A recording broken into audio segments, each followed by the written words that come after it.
Thank you.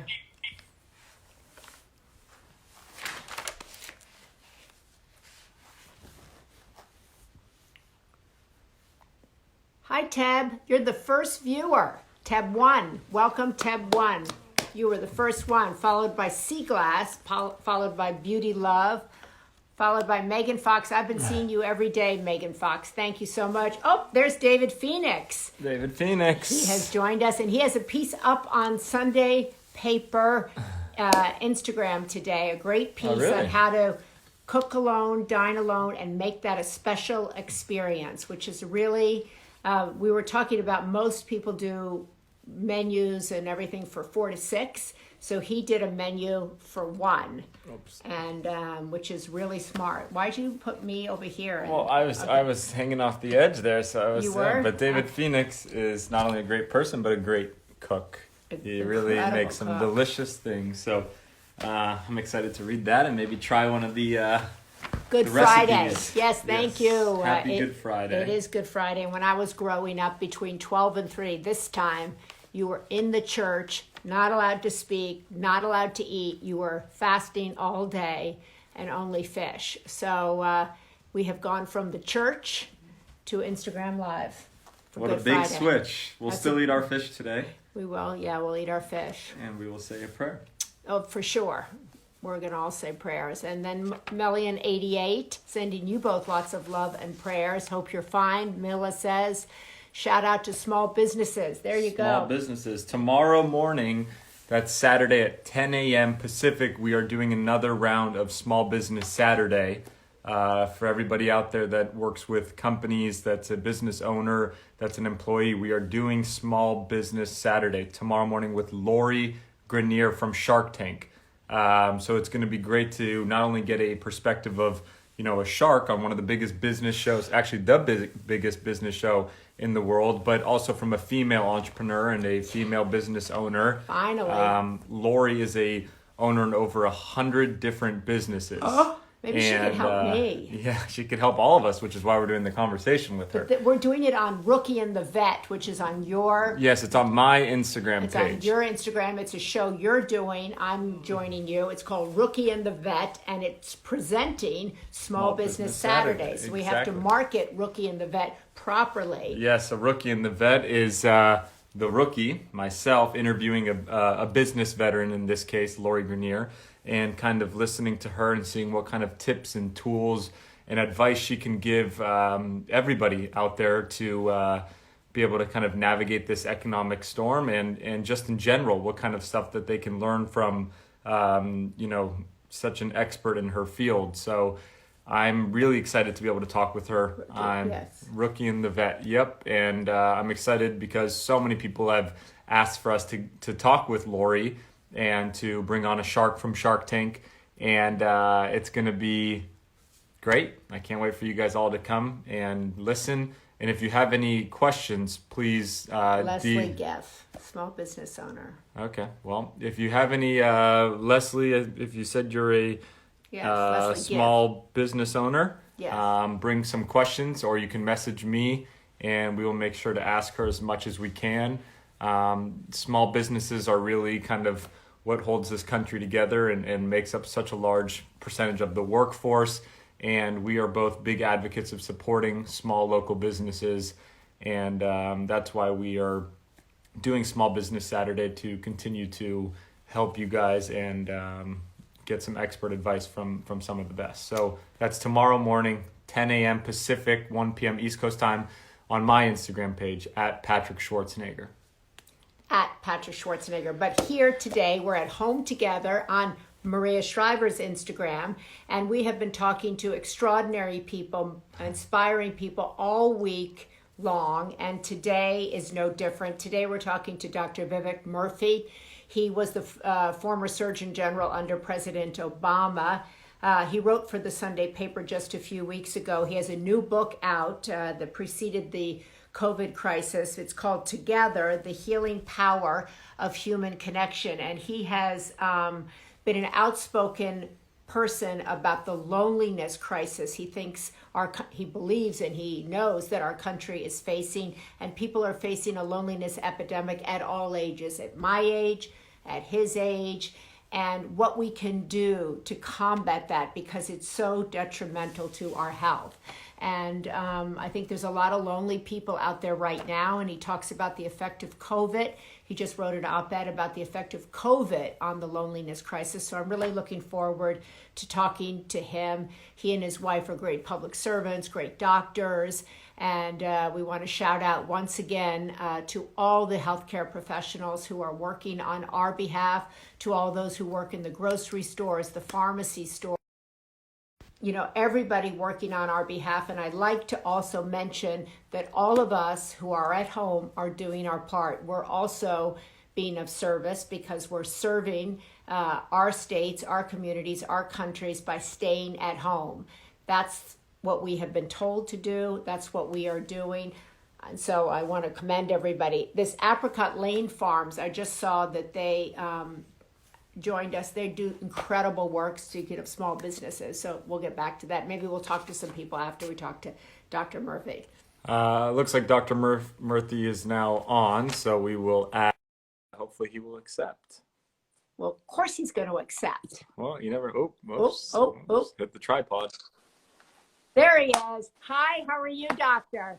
Hi, Maria. I'm great. Hi, Patrick. How are you both? I'm doing great. I was going to introduce myself. I saw you did some preparation and already know who I am, so thank you for that. But well, you did some preparation. You know of course, I did some preparation, but I didn't know that he was going to know who I am. He's a professional. I guess so. Yes. I will tell you, my dream is to one day be able to do something like this with my mom, too. So I appreciate what you guys are doing. Well, thank you. Thank you so much for coming on. Patrick and I were just talking, and I was explaining your new book called Together, and how it's dealing with the loneliness crisis before COVID. It was scheduled to come out before this. So let's begin at that with the focus of the book and why you think loneliness is such a public health crisis while we're in the midst of another public health crisis. Yeah, so if you had told me several years ago that we would be sitting here talking about loneliness, I wouldn't have believed you. But what happened to me is that when I was Surgeon General, I spent a lot of time traveling to communities across America and sitting in people's living rooms, doing town halls, and just asking people what was on their mind, how they were doing, how I could help. And what I found, Maria and Patrick, was really interesting, which is I found that on the one hand, I heard a lot about worries that I expected. People were concerned about substance use disorders. They were worried about their children who were struggling with anxiety and depression. They were worried about violence in their communities. But what I didn't expect as much was that behind so many of these stories were threads of loneliness. And people didn't come up to me and say, hi, my name is Patrick, I'm struggling with loneliness. What they said were things like this. They said, I feel like I'm invisible. I feel like nobody really sees me. I feel like all of these issues that I'm struggling with in my life, I have to deal with by myself. And if I disappear tomorrow, no one would even know. These were the kind of things I started hearing again and again, from fishermen in remote villages in Alaska to moms and dads in the Midwest, to even members of Congress in Washington, D.C. And they helped me realize that loneliness was not just something that I had experienced in my own life as a child, which I had, or that I had seen in my patients when I was working at a hospital in Boston, which I had, but it was really something that affected millions and millions of people all over the country. Wow. So how do you, for people that are out there, a lot of comments have kind of come in saying that they as well are lonely, but when you're hearing these kind of conversations that you had with these fishermen or with congressmen or congresswomen, how did you know that they're lonely, or how did you get them to express to you that they were lonely? Maybe some tips and tools for some of our followers and listeners of how they can express that to somebody else. Good. Yeah, it's a great question, Patrick, because I think it's hard to dialogue about loneliness because people feel embarrassed to admit that they're lonely. There's almost this stigma around loneliness where it feels like if you express that you're lonely, somehow it's like saying I'm not likable or I'm not lovable in some way. I certainly, when I was in elementary school, I felt that way. I never told my parents that I was struggling with loneliness because I thought that somehow meant I was socially deficient. But the couple of things I think are helpful if you want to open up a dialogue with other people. One is to normalize it, to say, number one, like a lot of people feel lonely, which is true. That's what the science tells us really clearly, that more than 1 in 5 adults in America are struggling with loneliness. And the real numbers, honestly, are probably a lot higher. The second is to share your own experiences. When people know that you've struggled with something, then it's easier for them to open up and to share with you as well. And then the third thing is when people are talking to you, if they start to broach the subject, is to really listen, intently, to give them your full attention. A lot of times, with the best of intentions, we may listen to somebody else, but we're distracted a lot. This is one of those moments. If somebody starts to open up, you want to be fully present. Give them the gift of your full attention. Got it.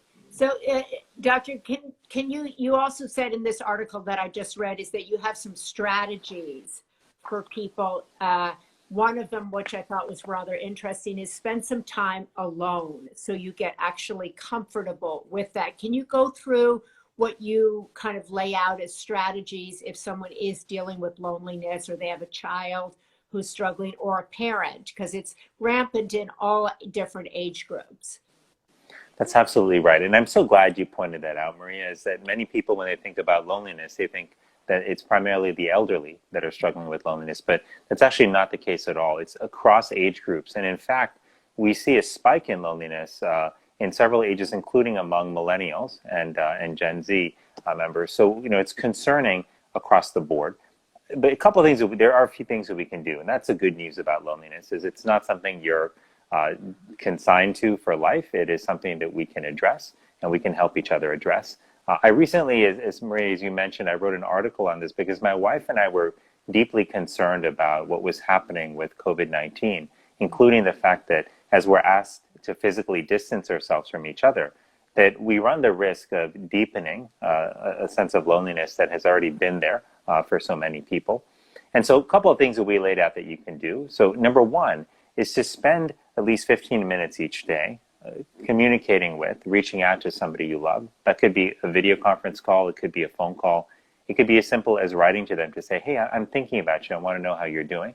15 minutes may not sound like a long time, but it will lift your mood for far longer than that. And when done sustainably over time, can help you feel deeply connected to others. The second thing you can do is to make sure that the quality of time that you spend with other people is high.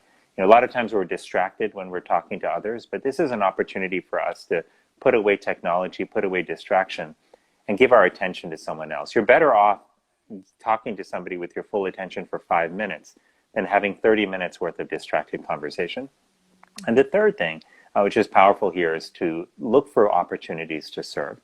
One of the great things that I learned from the writing of this book, something that was taught to me by people all across the world, was that it is through service that we can find one of the most powerful antidotes to loneliness. And the reason is because when we are lonely for a long period of time, a very interesting and paradoxical thing happens to us, which is that our attention actually turns inward. It focuses more and more on ourselves because we feel that we're in a state of threat. And the other thing that happens to us is that our self-esteem gradually gets chipped away over time, and we start to believe that the reason we're lonely is that something's wrong with us or we're socially deficient in some way. That's why what's powerful about service is it shifts our attention from ourselves to someone else in the context of a positive action. And it also reaffirms for us that we have value to bring to the world. And that's really important to remember. So those three things are critical. There's one last I'll mention, which you touched on, Maria, which is the power and importance of solitude. In the current world that we live in, being alone almost feels like a state to avoid at all costs. But the truth is that for much of our ancestors' lives, they spent a lot of time alone. While they were together with people, there were also times where they were sitting in the forest waiting, for game to appear. They were, sitting at home waiting for others to come back. There was a lot of moments of solitude. In modern life, our solitude has been completely extracted from our lives, and it's been filled with technology. And that's not always a bad thing. But when we stop getting comfortable with being alone, that's when loneliness actually becomes more of a problem for us. So we can use this moment to find even a few minutes of solitude and to use that time just to sit and to breathe, to feel the wind on our face, to remember three things that we're grateful for, to pray if that's something we're inclined to do. We can use it to meditate if that's also a mode that speaks to you. Even those few minutes, though, can be very powerful in helping you feel grounded and feel more centered. And when you approach other people from a place of centeredness, it's much easier to connect with them than when you approach them frazzled and uncentered. Correct. Wow. And I also read you kind of came up with this term, this social recession that you're worried about that we might be going through. And I think right now with COVID and Corona happening, one of the first things that most Americans think about is the impact on the economy and the financial impact, but no one really thinks about the social impact. What does that really mean to people? The social. Yeah, no, you're absolutely right, Patrick. All the news that we hear about and the headlines are about the economic impact and the direct health impact of COVID-19. And don't get me wrong, those are extraordinarily important. But I also worry about the social cost, the cost of a deepening loneliness as we spend more and more time physically apart from each other. And that's what I think of as the social recession. And it's worth mentioning that the reason this is concerning is not just that loneliness is a bad feeling, but it's a bad feeling that has consequences for our health. If you look at the data around loneliness, what you find is that people who struggle with loneliness actually have a higher risk of heart disease and dementia and depression and anxiety. They tend to have more fragmented sleep. So even though they may sleep the same number of hours as you, it's fragmented sleep and the quality isn't as good. And they also, interestingly enough, have shorter lifespans compared to people who are not lonely. And the impact, the mortality impact of loneliness appears to be similar to the mortality impact of smoking 15 cigarettes a day, even greater than the mortality impact of obesity and sedentary living. I say this as someone who served as Surgeon General in an office that focused so much on smoking and obesity and physical activity, sedentary living.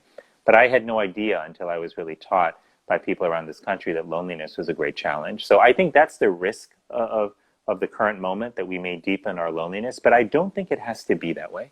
In fact, I think the opposite can happen if we choose to recognize this as a moment to take stock of our relationships, to refocus our life on the people in our life, and to ask ourselves if the priorities that we would state in our lives are actually the same as the priorities that we live. Like, I'll tell you, for me, if you ask me what the top 3 priorities are in my life, they would be people. It would be my wife and my kids and my parents and my sister. Like, it would be people. But if you ask me if that measures up with how I actually live my life, I would tell you that there have been plenty of occasions where I put my time and my attention and my energy is actually on work and on other things in my life. And I want to close that gap. And I think this is an opportunity for all of us as our lives are being turned upside down to ask ourselves what kind of life we want to lead. We can use this moment to strengthen our connections using some of the steps we talked about earlier. But I think it's equally as important that we come out of this time, and it will end. We will be able to resume physical contact with each other and get together again. But what matters is that we come back to that moment with a commitment to focus on each other, to place each other in our lives as priorities and not as a secondary sort of objectives. So that's my hope for what will come out of this. I love that. I mean, for us, several people have talked about coming out of this, kind of strengthening, as you said, our familial ties, our relationships, using this as a moment to reflect on where we're lacking. Great Britain, I think about a year ago, appointed a minister for loneliness. They made it a cabinet position, I recall. Do you ever see anything like that happening in this country, where we actually acknowledge we have this larger kind of public health crisis of loneliness and we elevate it to a government level? Would that be helpful? Well, I do think we need to have a very clear and explicit focus on social connection in government. And there are a couple of reasons. It's not because government actually is the key to solving all of our loneliness problems. In fact, I came out of the experience of writing the book together with the understanding that each of us actually has the power to build connection, not only in our lives, but to help others find deep connection in their life. So we are, each of us, the solution to a disconnected world. But that said, government has a really powerful role it can play. When government focuses on a problem and calls it out, it can draw people's attention to it. It can bring research resources to bear. It can coordinate efforts around the community so that we can more intentionally design workplaces and schools to facilitate connection. And so what I would love to see, like in our government, is a very explicit focus on strengthening social connection. I do think it would be helpful to have an individual who worked across sectors in government to help drive us toward that goal. Because if you prioritize and care about human connection, that affects how you design transportation policy and housing policy. It impacts where you put healthcare research dollars. It impacts how you think about educational policy and the design of schools. So this is not one issue that should be siloed off to the side and and squirreled away in the Department of Health and Human Services. This is a larger principle. It's a deeper value that has to inform not only our government's policies, but the decisions ultimately that each of us make in our lives. I love that, Doctor. Several people here are saying, I'm lonely, I'm a bit of an introvert. Are there ways for me to volunteer through through technology, televolunteering? A couple of people have asked, is there such a thing as a lonely tribe or a lonely group that they could join? I don't know if there's any kind of thoughts you have about that. Well, that's such a great question. I think one of the exciting things that's happening right now, despite the deep pain that people are experiencing, is people are looking for new ways to serve. And, sometimes when you're feeling alone and you're feeling down, you might hesitate to reach out to other people because you might think, gosh, am I the only one who feels this way? It feels like everyone else is living the dream on Instagram and on Twitter, and they seem to be doing great. But you can be relatively assured that most people are going through some kind of turmoil right now because of everything we're all going through. So I think this makes it all the more important that we reach out to other people in our life. If you're looking for ways to serve right now, what I would say is start very locally. Think about your neighbors and ask, are they okay? Can I check on them? Can I just make sure that they've got food, that they're able to go out? A lot of our neighbors may be elderly or have other chronic illnesses and may not feel comfortable going to the grocery store and may have a hard time ordering groceries in many parts of the country because the wait time is so long for delivery. Simply calling up your neighbors, reaching out to friends to check on them to make sure they're okay. These are powerful ways that you can serve. And reaching out to service organizations, whether it's your faith organization like your church or your temple, or to the local YMCA, can also be powerful. What you can do is you can just volunteer and say, I would like a list of people that I could reach out to and call to make sure that they're okay. Yeah. And I guarantee you many of them would welcome that. Yeah, although there are some people who feel like, okay, well, I'm too shy to do that, or no one's checking on me, Sure. And this is why, in part, it's really important that we all check on each other, right? And one thing that I've noticed in my own life is when I've been in a deep place of loneliness, and I don't feel like reaching out to anyone else, when somebody reaches out to me, that doesn't just make me feel better. It actually makes me feel empowered, actually, to reach out to others as well. And so there's a real synergy and spillover effect here. And that when we are served by others, that is a virtuous cycle that enables all of us to serve and to give more. Maria, I'll say one last thing, which is just, it's on my mind. I have so many friends and colleagues they're in medicine, they're doctors, they're nurses, they're on the front lines right now. They're putting their lives on the line to take care of people who are sick with COVID-19. And a lot of times they don't have the personal protective equipment like masks that they need. And so it's a really difficult situation for them. And I really think of these folks as heroes. But one of them was telling me just the other day about a patient of his who passed away recently from COVID-19. And he was talking about the conversations that he had with that patient before they died. And they reminded me really deeply of the conversations that I've had with patients over the years in their final hours and final days. Because what was strikingly similar to me is the content of those conversations. Is that in those final hours, people actually don't talk much about the promotions they received or how much is in their bank account. They don't talk about how many followers they have on social media. What they talk about are relationships. They talk about the people they love, about the relationships that broke their heart, about the family that they wish they had spent more time with. There's something deeply clarifying about those final moments of life. Mm-hmm. And I think but the key is that we don't have to be in those final stages to learn and to incorporate and to live the lessons that so many of those patients were kind enough to share with me and with other doctors over the years. We can start to do that right now. We can use this moment to build a people-centered life. And that ultimately was I would say if I had one credo that came out of writing this book, it was to put people first. And if we approach life, I think, with a put people first philosophy, I sense that we will not only be more fulfilled and healthier and stronger, but we will create that kind of fulfillment for many people around us.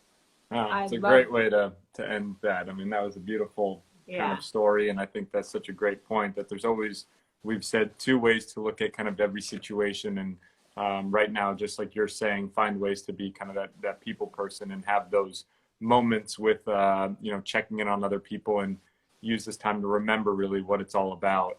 A lot of people on here, which I totally agree, say that you should be a voice for books and for calming apps and stuff like that. Your voice is very calming and therapeutic. That's very kind of them. Thank you all. I appreciate that. But I want to mention the book is really terrific. It's called Together, The Healing Power of Human Connection. It just came out. We excerpted it in the Sunday paper a couple weeks ago, but it is a really timely book if you find yourself at home, which is where you're supposed to be. It's really worth reading because I couldn't agree with you more about what you said about the feeling that comes from these deep connections, these deep conversations that you have with another human being make you feel way more empowered, way more full than, all the things that society tells you will actually do that for you.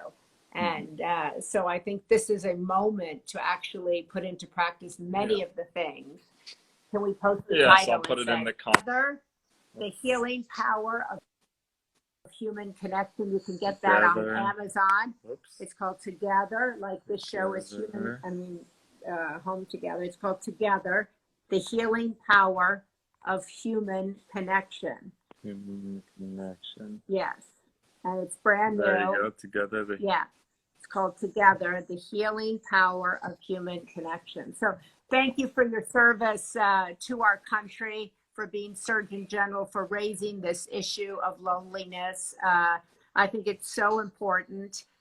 Will you put that back up there, Patrick? Oh, sorry. Yeah. I'm typing. You're reading all these things. No, I was typing. In the bookstores, people are saying, yes, you're right. Go to indie bookstores if they're open. And if they're not open, or online, you can get them online. Yeah, I guess you go to the indie bookstore and get it online through the indie bookstore. But a lot of people are saying, please put it in the link. We will do that. We'll put it in the link so that you can get the doctor. So just finally, before you go, when do you think we're going to, quote, get back to normal? Well, I think normal will be a series of gradations. I think it'll probably be at least a couple of months, I think, before we start opening up.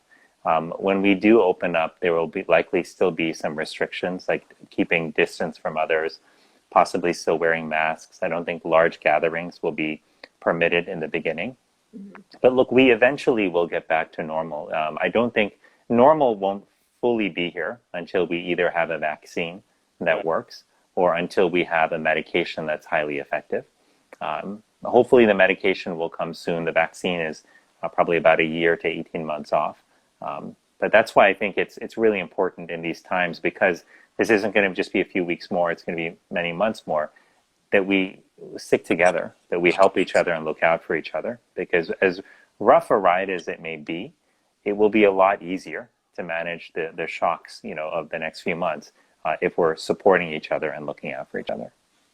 Wonderful. Well, thank you so much for stressing this message, which is so important. We need each other. And I love the title, Together, because we can do everything together, but it's really hard to do great things alone. Actually, it's possible to do everything good alone. God bless you, and thank you very much, and have a wonderful weekend. Thank you so much. Thank you both so much, Maria and Patrick. It's great to be with you. God bless you too. Take care. Bye, everyone. Bye-bye. Yeah. All right. Another great he's interview. So inspiring. Former Surgeon General. The book, Together, The Healing Power of Human Connection. And that is what heals, the healing power of human connection. Together, the book Together. That's right. A lot of togethers. We're all in this together. And for those of you who feel alone, I hope you will remember that we're here. We try to come here every day at 2:00. So that you feel perhaps a little less alone. And I thought the points he made about people on their deathbeds or when they're dying. I've read a lot about that. Regrets when people are on their deathbed. And it's always that I didn't spend more time with the people that I loved. It was never about, gee, I wish I'd been busier. I wish I'd run around. I wish I had hustled more. It's always, I wish I had stopped. I wish I had stopped the hustle and connected with my kids or my siblings or people that I really care about. I wish people that I care about knew I really cared about them. Right. I really care about you. Thank you. I really care about you. And I really care about everyone that's listening. So Yes. Thank you guys for watching, and hopefully this continues to impact you and brings a optimistic, message every day, and you guys can learn from this. And we're going to see you tomorrow. Tomorrow morning, 10 a.m. What's it called? Rookie and the Vet presents Small Business Saturday. Where? Again, on my Instagram page at Patrick Schwarzenegger. I'll comment it right now. Again, that's 10 a.m. Pacific, West Coast time. And then on Easter Sunday, I'll be back here by myself early with Monsignor, who's our pastor, who will speak with us on Sunday morning right before he does Easter Mass, where we normally go, but we'll watch it virtually this Sunday, as I know many of you will also be attending services virtually, and we're all going to do the best we can. I know it's not what we want, but we're being of service. So please remember, you are being of service. And we have a great week next week. We're going to kick it off with Mike Rowe on Monday, who has this great Facebook Watch show called Returning the Favor. And they've been doing some special editions right now, which are so inspiring. So we're going to kick off an inspiring, motivating. How do you, people ask to pin it. How do you pin a comment? I haven't learned that yet. Pin what? You can pin a comment so that it stays there on the bottom for everybody to read it throughout. I have yet to figure out how you pin something. You pin? You mean while we're talking, you're pinning? Yeah, you can pin a comment on the bottom. Someone knows how to do that. You can tell me right now. Okay. But if not, no worries. All right, we'll figure out the pinning thing. Hi from a Cape Codder. Hi from a Cape Codder. Hi from somebody in Michigan. Your brother's in Michigan. He showed us a really long line today outside Trader Joe's that he was waiting in to try to get some food. So I don't know what this pin thing is, but It's like we want to waste people's time with our pinning thing. Oh yeah, I know. I was just saying. Okay, well there's. Okay, we won't waste what is your that? time. Where's this? That's like. That's who you want to go live with. That's how you go. Okay. That's how you go live with someone. I wanted to see if our friends from the farm were there, but I guess they're not there anymore. I don't know how that works either. So, okay, well, we'll figure out. Hi from Palm Beach, Florida. I used to spend Easter in Palm Beach, Florida all the time when I was a little girl. That wasn't that long ago, but it was a little bit ago. All right, well, I'm going to find out how to pin something. I'll do it. But again, it's tomorrow, 10 a.m. with Lori Grenier from Shark Tank, Small Business Saturday.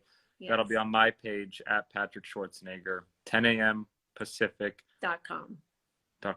No. Live Instagram. That was a joke. Okay. The phone is so low. It says comment boxes on the bottom and can then. Who is telling you that? Who's telling you that? Mick Lansky. Oh, tap and hold it. Okay, let's try that quickly. Why are we doing that? Because you'll see. Watch. Pacific.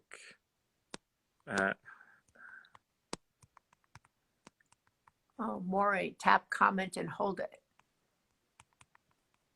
Boy, everybody knows how to tap and pin, except for us. Nope. Did you tap and pin? I thought I did. Okay. Well, we will have this Instagram tutorial later offline, right. So we don't. We didn't. There's a thing there. I know. And tell us who you want to hear from. We're trying to book many. Pin. Pin. Boom. Oh, boom. You comment it and then you hold it down. 10 a.m. Pacific. Okay, boom. There you go. So then it stays there on the bottom. But you don't say what day. You didn't say what day. They know right now. They know it's tomorrow, right, guys? You know it's tomorrow. Okay. Wow. Small Business Saturday. I would hope you know what day that is. Okay. Happy Good Friday. Happy Good Holy Friday. Saturday. Happy Easter. if we don't see you, but we'll see you tomorrow. We will see you tomorrow, Elizabeth 10 a.m. Gilbert, that's a good idea. All right. God bless you. Still trying for Ryan Reynolds. We are still trying. We need Whoever help. could go book Ryan Reynolds for us. What happens? Please do. We'll like, I don't know, we'll send you like a cup of coffee, or we'll send you cupcakes or cookies. We'll definitely send you some of your homemade coffee or something. All right. We'll see you guys tomorrow morning. Bye. 10 a.m. Pacific, 1 p.m. East Coast. Bye.